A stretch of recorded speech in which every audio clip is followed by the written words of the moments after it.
ফুলপুর নামক খুবই সুন্দর একটি গ্রামে সোনিয়া তার মা কমলার সঙ্গে বাস করত।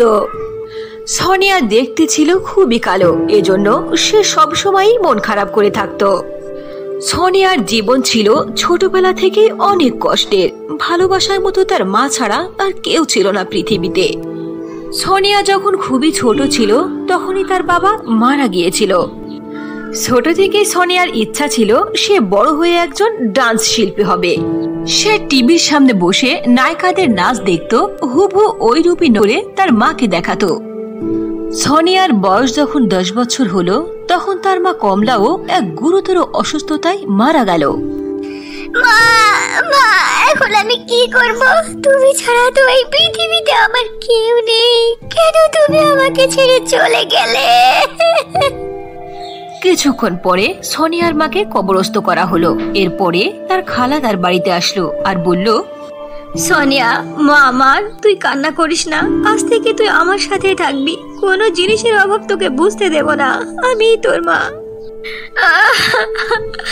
সত্যি বলছো খালা? মানে তুমি আজ থেকে আমার মা?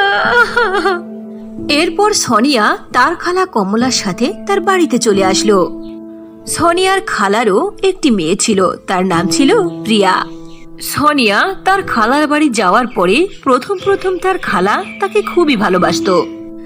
সোনিয়াও ছিল খুবই হুঁশিয়ার। সে সমস্ত বাড়ির কাজ একার হাতে না বলাতেই করত আর খুব ভালোভাবে প্রিয়ারও খেয়াল রাখতো। সোনিয়া, এই নাও মা খাবার। খাবার খেয়ে নাও আর কিছুক্ষণ আরাম করো। কাল থেকে তো তুমি ঠিক মতো খাবারই খাওনি। সোনিয়া খাবার খেয়ে ঘুমিয়ে গেল। পরের দিন থেকে সোনিয়া টিভির মধ্যে দেখা অ্যাক্টিংকে নকল করে তার খালাতো বোন প্রিয়াকে দেখাতে লাগলো। এভাবেই প্রায় কয়েক বছর কেটে গেল। এখন সোনিয়া অনেক বড় হয়ে গেছে, বিবাহের উপযুক্ত। আর এতদিনে সোনিয়ার খালা কমলারও ব্যবহার সোনিয়ার প্রতি একেবারেই পরিবর্তন হয়ে গেছে। কমলা সোনিয়াকে দিয়ে সারাটা দিন কাজ করিয়ে নিত, কিন্তু বিনিময়ে পেট ভরে খাবারও দিত না। একদিন সোনিয়ার ঘুম থেকে উঠতে কিছুটা লেট হয়ে গেল।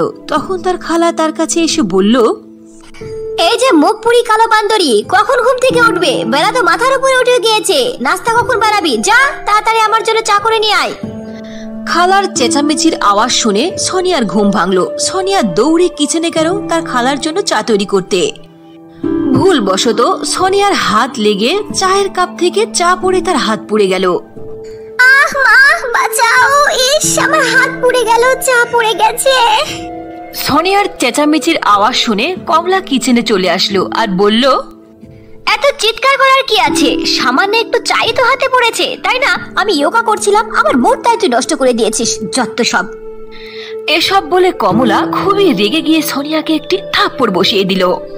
খালার ব্যবহারে কষ্ট পেয়ে সোনিয়া একদিন জঙ্গলের মধ্যে একটি গাছের কাছে গেল। সে গাছের গোড়ায় বসে একা একাই কাঁদতেছিল। হঠাৎ তার চোখ পড়ল একটি সিঁড়ির দিকে, যে সিঁড়িটি মেঘের মধ্যে দিয়ে বয়ে নিচে নেমে এসেছে। আরে, এই ঘন জঙ্গলের মধ্যে সিঁড়ি? এটা তো দেখছি আকাশ থেকে চলে এসেছে, কিন্তু কিভাবে আসলো? কোনো জাদুর সিঁড়ি নয় তো? যে দেখি তো। সোনিয়া সিঁড়ি বয়ে চলতে চলতে সে এক সময় মেঘের মধ্যে গিয়ে পৌঁছলো। সেখানে গিয়ে সোনিয়া দুইটি জাদুর লেহেঙ্গার ঘর দেখতে পেল। আরে, এখানে তো দেখছি দুইটি লেহেঙ্গার ঘর, কিন্তু এখানে এলো কি করে? এরপর সোনিয়া প্রথম লেহেঙ্গার ঘরের মধ্যে প্রবেশ করলো আর তার মধ্যে 3টি সিন্দুক দেখতে পেল। এরপর জাদুর লেহেঙ্গার ঘরের মধ্যে থেকে আওয়াজ আসলো, সোনিয়া, আমার এই লেহেঙ্গার ঘরে তোমাকে স্বাগত। তুমি এই ঘরের মধ্যে 3টি সিন্দুক দেখতে পাচ্ছ না? এর মধ্যে থেকে তোমার ইচ্ছা তুমি কোনটিকে বাছাই করতে চাও। যেটি বাছাই করে নেবে ওর মধ্যেকার জিনিস তোমারই হবে। আচ্ছা ঠিক আছে, আমি বাছাই করে নিচ্ছি। সোনিয়া লোভী মেয়ে ছিল না, এজন্য সোনিয়া 3টি সিন্দুককে দেখে দেখে সে বাছাই করে নিল সব থেকে ছোট সিন্দুকটিকে। যখনই সোনিয়া সিন্দুকটিকে খুলল, সে দেখতে পেল সিন্দুকের মধ্যে অনেকগুলো হীরের টুকরো। এসব দেখে সোনিয়া খুবই খুশি হয়ে গেল। তখন ওই জাদুর লেহেঙ্গার ঘর বলে উঠল, সোনিয়া, তোমার মন অনেক পবিত্র। তোমার মনের মধ্যে কোনো লোভ লালসা নেই। এজন্য তুমি 3টি সিন্দুকের মধ্যে থেকে সবচেয়ে ছোট সিন্দুকটিকেই বাছাই করে নিয়েছো। তাই এই সিন্দুকের মধ্যে রাখা যে হীরের দেখছো, এখন থেকে এই হীরের টুকরো তোমার। এসব শুনে সোনিয়া খুবই খুশি হয়ে গেল আর চকচকে হীরের টুকরো নিয়ে সে দ্বিতীয় জাদুর লেহেঙ্গার ঘরের মধ্যে প্রবেশ করলো। দ্বিতীয় ঘরের মধ্যে সে দেখতে পেল একটি মেকআপ বক্স। সেখান থেকে একটি ফেস ক্রিম নিয়ে সোনিয়া তার মুখে লাগালো। ওই ফেস ক্রিম লাগানোর সঙ্গে সঙ্গে সোনিয়া দেখতে খুবই ফর্সা হয়ে গেল। এজন্য সোনিয়া খুবই খুশি হলো আর সে তার ঘরে ফিরে আসলো। ঘরে ফিরে সোনিয়া তার খালাকে সব কথা খুলে বলল আর লেহেঙ্গার ঘরের মধ্যে যে হীরের টুকরো পেয়েছিল সেটাও তার খালাকে দিয়ে দিল। হীরা পাওয়ার পরে সোনিয়ার খালা খুবই খুশি হয়ে গেল আর ওই দিন থেকে সোনিয়াও খুবই খুশিতে থাকতে লাগলো। কিছুদিন পরে ওই এলাকায় একটি সিনেমার শুটিং হওয়ার কথা ছিল। এ কথা শুনে সোনিয়া খুবই এক্সাইটেড ছিল। খালা, ও খালা, কালকে থেকে তো এলাকায় শুটিং শুরু হবে। হ্যাঁ, তো কি হয়েছে, তুই শুটিং করবি নাকি? খালা, আমি শুটিং দেখতে যাব। ঠিক আছে, যদি বাড়ির সমস্ত কাজ আগে আগে সেরে ফেলতে পারিস তাহলে দেখিস। পরের দিন তাড়াতাড়ি কাজকাম সেরে সোনিয়া গেল শুটিং দেখতে। নিজের প্রিয় তারকাদেরকে চোখের সামনে দেখতে পেরে সোনিয়া খুবই খুশি ছিল। এভাবে কয়েকদিন শুটিং চলার পরে একদিন আসলো একটি নতুন নায়িকা। সিনেমার সিনটি ছিল খুবই ইমোশনাল। এজন্য নতুন নায়িকা হওয়ায় সে ওই সিনেমার অ্যাক্টিংটা কিছুতেই ভালোভাবে করতে পারছিল না। সিনেমার ডিরেক্টরও অনেকবার চেষ্টা করেছিল কিন্তু কোনোই কাজ হলো না। নীলা, এভাবে কাজ করলে কি করে চলবে? আমি তো ক্লান্ত হয়ে গেছি, কতবার ট্রাই করব বলো তো? স্যার, আমি তো ঠিকই করছি। না না, এরকম ভাবে করলে হবে না। আচ্ছা ঠিক আছে, আরেকবার ট্রাই করো। অ্যাকশন। নীলা আবারও চেষ্টা করলো কিন্তু কোনো ফল হলো না। এসব দেখে ডিরেক্টর বলল, কাট কাট। সোনিয়া পাশে দাঁড়িয়েছিল। এসব দেখে সোনিয়া জোরে হেসে উঠল। তার হাসি শুনে ডিরেক্টর রেগে গেল আর বলল, এই মেয়ে, এখানে হাসার কি হলো? এটা কি সহজ মনে করছো? হ্যাঁ, এটা তো একেবারে সহজ, কিন্তু বারে বারে ট্রাই করার পরেও পারছে না, এজন্য তো হাসি বের হচ্ছে। আমি কি করব? এই মেয়ে, কেমন পারো করে দেখাও তো। সোনিয়া চট করে নীলার জায়গায় আসলো আর ডায়লগ বলতে শুরু করলো। সোনিয়ার এক্সপ্রেশন দেখে শুধু ডিরেক্টর নয়, সেখানকার দাঁড়ানো সমস্ত লোকেরাই খুবই আশ্চর্য হয়ে গেল। সেখানে থাকা সমস্ত লোকেরাই তালি বাজাতে লাগলো। এই মেয়ে, তোমার নাম কি? কোথায় থাকো? জি, আমার নাম সোনিয়া, আমি এলাকাতেই থাকি। আচ্ছা সোনিয়া, তুমি এই সিনেমা দেখে নতুন নায়িকা হয়ে কাজ করবে? সোনিয়া তো খুবই খুশি হলো। সে বিনা চিন্তায় একেবারে হাঁ বলে দিল। কয়েকদিনের মধ্যে সোনিয়া পুরো সিনেমার শুটিং শেষ করে ফেললো। কিছুদিন পরে সিনেমা রিলিজ হলো আর তার ছবি একেবারে সুপারহিট হয়ে গেল। এভাবেই সোনিয়া কিছুদিনের মধ্যে ফেমাস নায়িকা হয়ে গেল। সোনিয়ার জীবনের সমস্ত দুঃখ কষ্ট দূর হয়ে গেল। এরপরে সোনিয়াকে আর কখনোই পেছন ফিরে তাকাতে হয়নি। কোনো একটি গ্রামে রেশমি ও কাজল নামে দুইজন যমজ বোন বাস করত। তাদের দুই বোনের চেহারা একরকম হলেও রেশমি ছিল দেখতে খুবই কালো আর কাজল ছিল দেখতে খুবই সুন্দরী। কাজল সারাটা দিন ধরে আয়নার সামনে বসে বসে রূপচর্চা করত। তার রূপের অহংকার ছিল প্রচুর। রেশমির কালো রঙের কারণে তাকে নিয়ে সে ঠাট্টা করত, কিন্তু তাদের মা বাবার কাছে দুইজনেই ছিল সমান। দুই বোন একই স্কুলে লেখাপড়া করত। কাজল কিছুতে রেশমির সঙ্গে স্কুলে যেতে পছন্দ করত না। তবে একদিন রেশমি লাঞ্চ বক্স আনতে ভুলে গিয়েছিল। সে টিফিনের সময় কাজলের কাছে গেল আর বলল, কাজল, আজ আমি লাঞ্চ বক্স আনতে ভুলে গিয়েছি। আমার প্রচন্ড ক্ষুধা পেয়েছে। প্লিজ আজকে তোমার লাঞ্চ আমার সঙ্গে শেয়ার করো না। ইম্পসিবল, তোর মতো কালোর কয়লার সঙ্গে আমি আমার লাঞ্চ শেয়ার করতে পারবো না।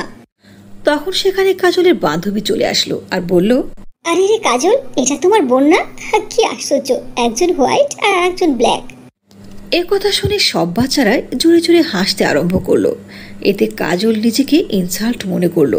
সে চিৎকার করে রেশমিকে বকা দিতে লাগলো আর বলল, কালের কলা কুচিত কোথাকার, কতবার তোকে বলেছি খবরদার তুই আমাকে বোন পরিচয় দিবি না। আমাকে ইনসাল্ট হতে দেখে তোর অনেক ভালো লাগছে তাই না?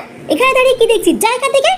কাজলের এরকম ব্যবহারে রেশমা অনেক কষ্ট পেল। সে কান্না করতে করতে তার ক্লাসে চলে গেল। এরপর যখন ছুটি হলো, দুই বোন একসঙ্গে বাড়িতে গেল। বাসায় গিয়ে কাজল তার মা প্রণামকে বলল, মা, এই কালের কড়াটার সঙ্গে কেন আমাকে একই স্কুলে ভর্তি করে দিয়েছো? ওর জন্য আমার অনেক ইনসাল্ট হয়। আজ অনেক কিছু সহ্য করেছি, ওকে অন্য স্কুলে ভর্তি করে দাও বলছি। কাজল বেটা, এ কেমন কথা বলছো? রেশমি তোমার আপন বোন, আর বিপদে আপদে নিজের বোনই কাজে আসে। ইম্পসিবল, ওর মতো কালির কয়লা আমার জীবনে কখনো কাজে আসবে না। দেখছো না আমি ফর্সা, আমি সুন্দর, আমার জীবনে কোনো দুঃখ আসবে না। এ কথা বলে কাজল সেখান থেকে চলে গেল। কিছুক্ষণ পরে প্রণাম রেশমির রুমে গেল আর তাকে বলল, রেশমি বেটা, তুমি তাড়াতাড়ি তৈরি হয়ে নাও। আর সন্ধ্যার দিকে তোমাদের প্রতিবেশীর আন্টির বাড়িতে বিয়ের অনুষ্ঠান আছে, ওখানে যেতে হবে। মা, আমি পার্টিতে যাব না, এসব আমার ভালো লাগে না। এরকম বলতে নেই মা, আমরা সবাই একসঙ্গে যাব। মা, কাজল তো আমাকে সঙ্গে নিতে চায় না, আমার জন্য ওর অনেক ইনসাল্ট হয়। বেটা, তুমি কাজলের কথাকে কিছু মনে করো না, ও তো ছোট। এরপর প্রণাম কাজলকে ডাকতে লাগলো। কি হয়েছে মম, কেন রাখছো? বেটা, সন্ধ্যার দিকে পার্টি, ওখানে যেতে হবে, তাই বলছি তোমরা দুইজন একসঙ্গে মার্কেটে গিয়ে একটি গিফট কিনে আনো। না মা, আমি ওর সঙ্গে মার্কেটে যাব না, তুমি আমাকে টাকা দাও, আমি একাই কিনে আনছি। যদি তোমার রেশমির সঙ্গে যেতে পছন্দ না হয় তাহলে তোমারও যাওয়ার দরকার নেই। আর শুনে রাখো, আজ থেকে তোমার পকেট মানি বন্ধ। মাম্মি, তুমি কেন রাগ করছো? আচ্ছা ঠিক আছে, তুমি টাকা দাও, আমরা দুইজনে একসঙ্গে যাচ্ছি। এ কথা বলে কাজল মুখ গোমরা করে টাকা নিয়ে রেশমির সঙ্গে বাজারে যেতে লাগলো। রাস্তার মধ্যে সে চিৎকার করে করে বকতে লাগলো আর বলল, আমার গা ঘেঁষে ঘেঁষে হাঁটার কোনো দরকার নেই, আমার পেছনে পেছনে আয়, বুঝেছিস? তোর মতো কালো বাঁদর যদি আমার সঙ্গে সঙ্গে হাঁটে তাহলে সবাই আমাকে দিকে হাসবে। ঠিক আছে, তুমি আগে আগে যাও, আমি তোমার পেছনে পেছনে হাঁটছি। দুইজন কিছু দূর চলার পরে তারা দেখতে পেল একজন কালো বৃদ্ধা মহিলা। বেটা, তোমাদের কাছে টাকা থাকলে কিছু টাকা দাও, 2 দিন হচ্ছে আমি কিচ্ছু খাইনি। চুপ কালো বুড়ি, তোকে 1 টাকাও দিতে পারবো না, সর রাস্তা থেকে। আমি কালো মানুষ একদম পছন্দ করি না, তার উপরে তুই বুড়ি, সর এখান থেকে। বেটা, আমার খুবই ক্ষুধা লেগেছে, যদি আমি কিছু খেতে না পাই তাহলে ক্ষুধায় মরে যাব। আল্লাহর ওয়াস্তে কিছু দান করো। মরলে মরে যা, তাতে আমার কি? আমি কালো মানুষ একদম পছন্দ করি না। খবরদার খবরদার, তুই আমার সামনে আসবে না, সর এখান থেকে। এ কথা বলে রাখতে রাখতে কাজল সেখান থেকে চলে গেল। আর পেছনে দাঁড়িয়ে রেশমি এসব দেখে বৃদ্ধা মহিলার প্রতি তার খুবই মায়া আসলো। রেশমি সেই বৃদ্ধা মহিলার কাছে গেল আর তাকে কিছু টাকা হাতে দিয়ে বলল, আম্মা, এই নিন টাকা, এ দিয়ে আপনি কিছু কিনে খেয়ে নিন। বেটা, তুমি অনেক ভালো, আমার মতো একজন বৃদ্ধা মহিলাকে সাহায্য করেছো।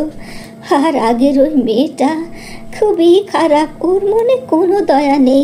আম্মা, ওটা আমার বোন, আপনি ওনাকে ক্ষমা করে দিন, ও আসলে অনেক ভালো মেয়ে। বেটা, তুমি এটা ভুল বলছো, ওই মেয়ে অনেক অহংকারী, ও শুধু সুন্দরকেই পছন্দ করে, অসুন্দর মানুষদেরকে মোটেও দেখতে পারে না। এ কথা বলে সেই বৃদ্ধা মহিলা খুবই সুন্দর পরীতে প্রকট হয়ে গেল। পরীতে প্রকট হতে দেখে রেশমি খুবই আশ্চর্য হয়ে গেল। তখন পরী রেশমিকে বলল, রেশমি, তুমি ভয় পেও না, আমি হলাম একজন পরী, আমি আমার বেশ পাঠিয়ে মানুষদেরকে পরীক্ষা নেই। আজ পর্যন্ত এভাবে আমি যত মানুষকে পরীক্ষা করেছি সবাইকে দেখেছি লোভী, আর মনের মধ্যে কোনো না কোনো উদ্দেশ্য নিয়ে থাকে, কিন্তু এই প্রথম দেখলাম তুমি অনেক ভালো একটি মেয়ে। এই জন্য আমি তোমাকে সাহায্য করতে চাই, এই নাও স্বর্ণমুদ্র। না না পরিচি, আমার এসব কিচ্ছু চাই না। রেশমি, আসলে তুমি না অনেক ভালো একটি মেয়ে, চলো আমি তোমাকে আমাদের জাদুর কুয়ার কাছে নিয়ে যাই। এ কথা বলে ওই পরী রেশমিকে জাদুর কুয়ার কাছে নিয়ে গেল আর জাদুর কুয়ার মধ্যে থেকে একটি চকমকে লেহেঙ্গা ও জাদুর লিপস্টিক বের করলো। আর সেই পরী সেই জাদুর লিপস্টিক ও লেহেঙ্গা রেশমাকে উপহার দিয়ে বলল, রেশমি, এই নাও জাদুর লিপস্টিক ও লেহেঙ্গা, যখনই তুমি এগুলো পরবে তখনই দেখতে তুমি খুবই সুন্দরী হয়ে যাবে। আর এই জাদুর লিপস্টিক তোমার মনের সকল আশা পূর্ণ করবে। তুমি তাড়াতাড়ি এই জাদুর লিপস্টিক ও লেহেঙ্গা নিয়ে বাড়ি চলে যাও। এরপর রেশমি পরীকে ধন্যবাদ জানালো। তারপর পরীর দেওয়া সুন্দর লেহেঙ্গাটি পরিধান করলো। সেই জাদুর লেহেঙ্গা পরার সঙ্গে সঙ্গে সে দেখতে অনেক সুন্দরী হয়ে গেল। নিজেকে এত সুন্দর হতে দেখে রেশমি খুবই খুশি হলো। সে খুশিতে নাচতে আরম্ভ করলো। এরপর সে জাদুর লিপস্টিক নিয়ে রাস্তায় চলতে লাগলো। চলতে চলতে সে ক্লান্ত হয়ে গেল। সে ক্লান্ত হয়ে একটি গাছের নিচে বসলো আর বলল, ইস, হাঁটতে হাঁটতে আমার পা ব্যথা হয়ে গেছে, যদি আমার কাছে একটি গাড়ি থাকতো তাহলে গাড়িতে উঠে আরামে বাড়িতে যেতে পারতাম। এত রাস্তা আমি কি করে যাব? বাড়িতে তো মা বাবা আমাকে নিয়ে চিন্তা করছে, এখন কি করা যায়? তখন হঠাৎ করে রেশমার মনে হলো পরীর দেওয়া সেই জাদুর লিপস্টিকের কথা। সে ওই জাদুর লিপস্টিক তার ঠোঁটে লাগানোর সঙ্গে সঙ্গে রেশমির কাছে অনেক সুন্দর একটি গাড়ি প্রকট হয়ে গেল। নিজের সামনে এত দামি গাড়ি দেখে রেশমি খুশিতে নাচতে আরম্ভ করলো। এরপর গাড়ির মধ্যে উঠে সে বাড়িতে চলে গেল।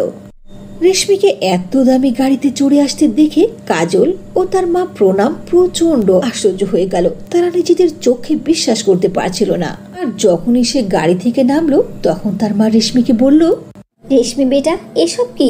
তোমাকে তো দেখতে অনেক সুন্দর লাগছে। আর এই গাড়ি কোত্থেকে আসলো? রেশমি মুচকি হেসে জাদুর কোয়া, পরি, জাদুর লিপস্টিক ও লেহেঙ্গা সবকিছু সম্পর্কে খুলে বলল। সব কথা শুনে প্রণাম খুবই খুশি হলো, কিন্তু কাজল মনে মনে জ্বলে আগুন হয়ে গেল। দেখো কাজল, তোমার বোন কত সুন্দর হয়ে গেছে।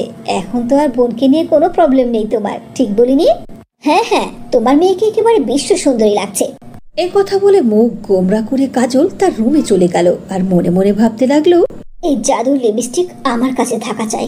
এই জাদুর লিপস্টিক লাগিয়ে আমি দেখতে পৃথিবীর মধ্যে সবচেয়ে সুন্দরী মেয়ে হয়ে যাব। আমার থেকে রেশমি সুন্দর হবে এটা আমি কিছুতেই মেনে নিতে পারবো না। আমি যখন অনেক ধনী হয়ে যাব তখন আর এই মহলে এদের সঙ্গে থাকবো না। আমি অনেক বড় অট্টালিকা নিয়ে নেব আর ওখানে আরাম আয়েসে থাকবো।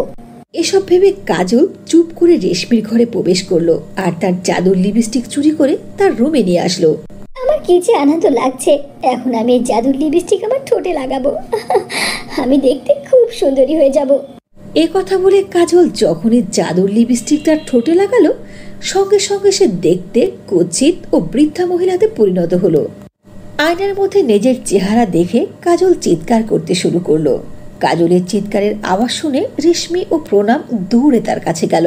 আর কাজলকে দেখে তারা মোটেও চিনতে পারল না। তখন রেশমি বলল, আরে রে, কাজলের রুমে এই বৃদ্ধা মহিলা কোত্থেকে আসলো? এই বুড়ি, কথা নাই বার্তা নাই, এই ঘরে কেন প্রবেশ করেছো? হ্যাঁ, কি চাই তোমার? মা, আমি তো অন্য কেউ না, আমি তোমার মেয়ে কাজল। কি, তুমি কাজল? তুমি এরকম কালো আর বুড়ি হয়ে গেলে কি করে? মা, আমি রেশমির সৌন্দর্য দেখে আমি হিংসায় থাকতে পারিনি। আমি ওর থেকে সুন্দর হওয়ার জন্য ওর জাদুর লিপস্টিক চুরি করে ঠোঁটে লাগিয়েছি আর আমি এমনটা হয়ে গেছে। মা, আমি আমার ভুল বুঝতে পেরেছি। রেশমি, প্লিজ আমাকে ঠিক করে দাও। আমি আর জীবনে কখনো এমনটা করব না। আমি বুঝে গেছি মানুষের চেহারার সৌন্দর্যের কোনো দাম নেই। আসল সৌন্দর্য তো হলো মনের সৌন্দর্য। কাজল তার ভুল বুঝতে পেরেছে। এ কথা শোনার পরে রেশমির জাদুর লিপস্টিককে বলে কাজলকে আবারও আগের মতো ঠিক করিয়ে দিল। এরপরে কাজলের ব্যবহার একেবারেই পাল্টে গিয়েছিল। কাজল আর জীবনে কখনো লোভ করেনি ও মানুষের সঙ্গে খারাপ ব্যবহার করেনি। সে রেশমিকে নিজের বোনের মতোই ভালোবাসতে লাগলো। তারপর থেকে রেশমি, কাজল ও তাদের মা প্রণাম হাসি খুশিতে বাকিটা জীবন পার করতে লাগলো।